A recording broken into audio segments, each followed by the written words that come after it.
सरिता तट सुहृद्रुम निकट अलिता सुमन सुवास ललिताधिक रसननि विवस चलिता कुंज निवास।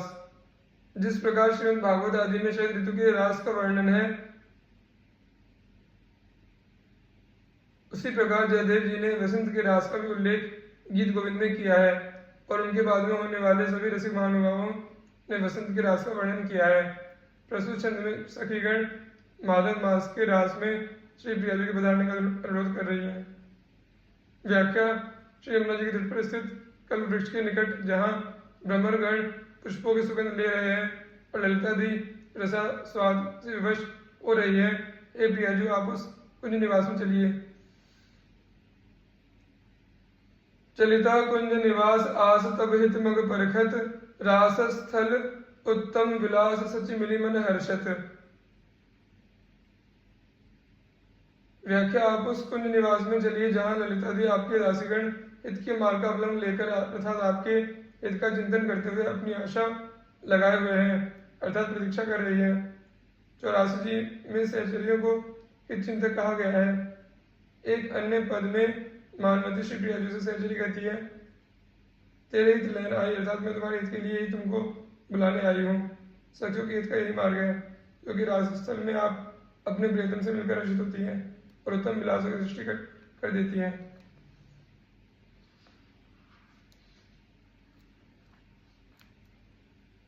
तासु वचन सुनि चित उल्लास विरह दुख कलिता दासन तन कुल जुवती मास माधव सुख सरिता। व्याख्या। सखी के वचन सुनकर श्री प्रियाजुन के चित्त में उल्लास हुआ और उनका विरह से उत्पन्न दुख गलित हो गया। 84 जी के छाड़िदे माननी मानवन दरिभु पद में मानवती श्री प्रिया के सघन विरह अनुभव का उल्लेख किया गया है। जो निजु कहत एक बात सुनी मान सखी सुमुखी बिनु काज घन विरह दुख भरी वो। श्री प्रियाजू के राजस्थल में पहुंचते ही युवती कुल युवती समूह श्री ललितादि उनके दासंतन अर्थात सेवा टहल में प्रवृत्त हो गई तथा माधव मास वसंत ऋतु के इस रास में सुख की सरिता प्रवाहित हो गई। परखत पुलिन सुलिन गिरा करशत चित सुर घोर हर्षत हित नित नवल रस बरसत युगल किशोर। व्याख्या। इस छंद में श्री युगल की प्रातःकालीन छवि का वर्णन है तथा श्री 84 में बार बार गाई गई इस अद्भुत छवि माधुरी के दर्शन करने का उपाय बताया गया है।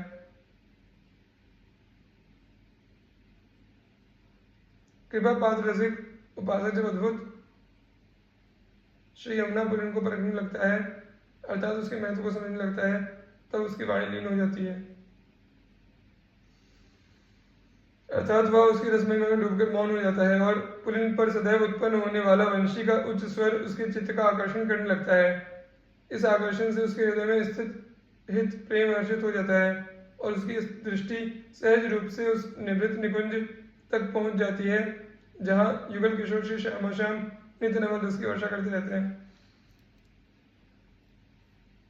बरसत जुगल किशोर जोर नवकुंज सुरतरन मोर चंद्र चय चलत डोर कच शिथिल सुभगतन। व्याख्या। नवीन कुंज में युगल किशोर आवेश युक्त प्रेम युद्ध के द्वारा रस की वर्षा करते रहते हैं। इस युद्ध में श्री श्यामघन के मस्तक पर धारण किया हुआ मोर चंद्र का समूह किंवा मोर मुकुट चंचल है और उधर सुंदर शरीर वाली श्री प्रिया के केशपाश का बंधन शिथिल हो गया है। चोर चित्त ललितादि कोर रंध्रन निज निरखत थोर प्रीति अंतरण अभोर दंपति छिव परखत। व्याख्या। इस अद्भुत प्रेम विहार के द्वारा जिनके चित्त चुरा लिए गए हैं ऐसी ललितादि सहचरी गण कुंजों की छिद्रों से उस प्रेम विहार को देख रही है। उनके अंतर में अपार प्रीति है और वे दंपति श्री श्यामा श्याम के प्रातःकालीन छवि को परख रही है अर्थात इन दोनों श्री श्यामा श्याम में से किसकी छवि अधिक है यह तोल रही है। ललिता आनंद रंग भरी विविमुख चित अनूप मनोनयन नरजा किए तोल्यो करत है रूप। श्री दुर्दास। ऋतु बसंत वन फल सुमना चित प्रसन्न नवकुंज हित दंपति रति कुशल मति विच संचित सुखपुंज।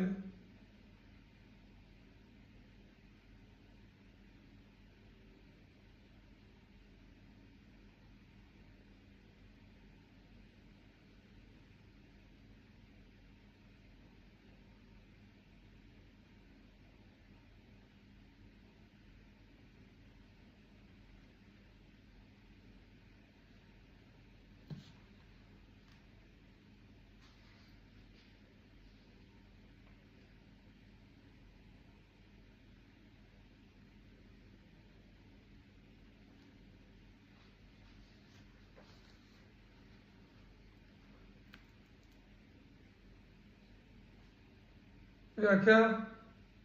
वसंत ऋतु में श्री वृंदावन में नवीन पुष्पों एवं फलों का विकास हुआ है एवं वहाँ की नवीन कुंजों को देखकर चित्त प्रसन्न होता है।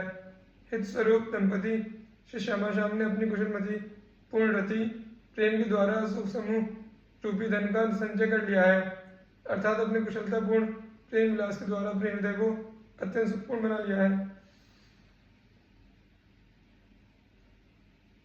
वितु संचित सुखपुंज गुंज मधुकर सुनाद ध्वनि रुंज मृदंग उपंग धुंज डफ झंझ ताल सुनी। व्याख्या। श्री श्यामा श्याम ने उस सुख समूह का संचय किया है जिसमें मधुकर गुंजार की सुंदर नाद ध्वनि भरी हुई है और जिसमें रुंज मृदंग उपंग धुंज डफ और झांझ की ताल सुनाई दे रही है।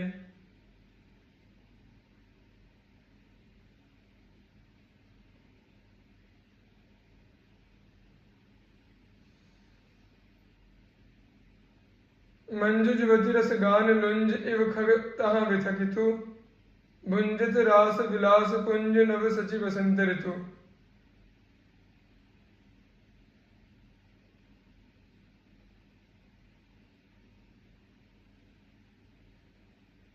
व्याख्या। सुख समूह में मंजू युवती श्री प्रियाजू के गान रस से श्री वृंदावन के पक्षीगण विथकित होकर पंगु बन रहे हैं। श्री 84 पद संख्या 69 में श्री प्रिया लाल के मोदपूर्ण मत नृत्य का दर्शन करके श्री यमुना तट की वृक्षावली पर निवास करने वाले कपोती कबूतर कोकिला और कीर आश्चर्यचकित होकर सर्वथा मौन हो रहे हैं। इस प्रकार रसमूर्ति श्री श्यामा श्याम वसंत ऋतु में नवीन कुंज का सेवन करके रास विलास का उपभोग कर रहे हैं।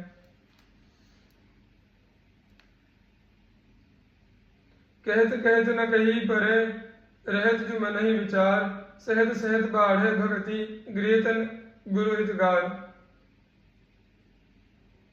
पिछले कई छंदों में नित्य विहार रस का वर्णन करते हुए सेवक जी का ध्यान उसकी अनिर्वचनीय महिमा की ओर चला जाता है और वे यह सोचने लगते हैं कि इस अद्भुत भक्ति रस की प्राप्ति के उपायों के संबंध में पुनः कुछ कहना चाहिए जिससे उपासकों को इसका अनुभव सुलभ हो सके।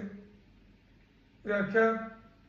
इस रस विहार का कथन करते हुए मैं उसे कह नहीं पाता और इस बात को मेरे मन में सदा विचार बना रहता है।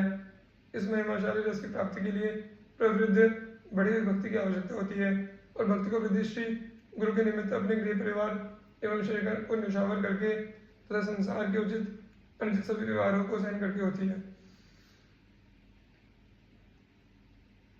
गृहतन गुरु हितगार हार अपनी करी मानत चार वेद सुस्मृति सुचार कर्म न जानत। व्याख्या। श्री गुरु के चरणों में गृह परिवार एवं शरीर का समर्पण करके रसिक उपासक को हर बात में अपनी हार मान लेनी चाहिए। इससे एक ओर तो उसका अहंकार क्षीण होगा और दूसरी ओर वह किसी विवाद में नहीं पड़ेगा। उसको चारों वेद एवं चारों स्मृतियों में वर्णित कर्मों के क्रम को भी नहीं जानना चाहिए। इस जानकारी से उसकी भक्ति में तो कोई वृद्धि होगी नहीं और वह कामता पर आधारित विधि निषेधों के चक्कर में पड़ जाएगा। नारी अविद्या करी विचार चितिहित हरिवंश ही नारी रसिक हृदय वन विहार महिमान परे कही।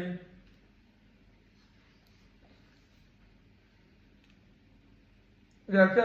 अविद्या जनित दुर्बुद्धि का त्याग करके अपने चित्त में हित हरिवंश अर्थात परम तत्सुखमय कृति का विचार करते रहना चाहिए, क्योंकि श्री हित हरिवंश स्वरूप श्री प्रिया एवं परम गंभीर रसिक हृदय श्री श्यामवन श्री वृंदावन में जो रस विहार करते रहते हैं उसकी महिमा इतनी अमित है कि उसका कथन नहीं कह सकता।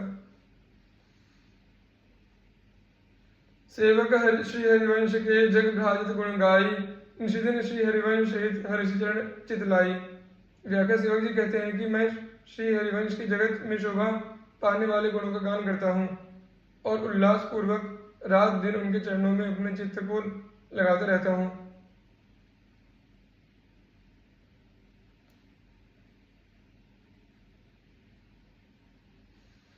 हर्ष चरण चितलाई जपत हरिवंश गिराजस मनसी वजसी चितलाई जपत हरिवंश नाम जस। व्याख्या। में उल्लास पूर्वक उनके चरणों में चित्त को लगाकर श्री हरिवंश की वाणी के यश का जप करते रहता हूँ और मन वाणी के द्वारा चित्त लगाकर मैं श्री हरिवंश नाम के यश का जाप करता रहता हूँ। श्री हरिवंश प्रताप नाम नौका निज खेवक, भव सागर सुख तरत निकट हरिवंश जो सेवक।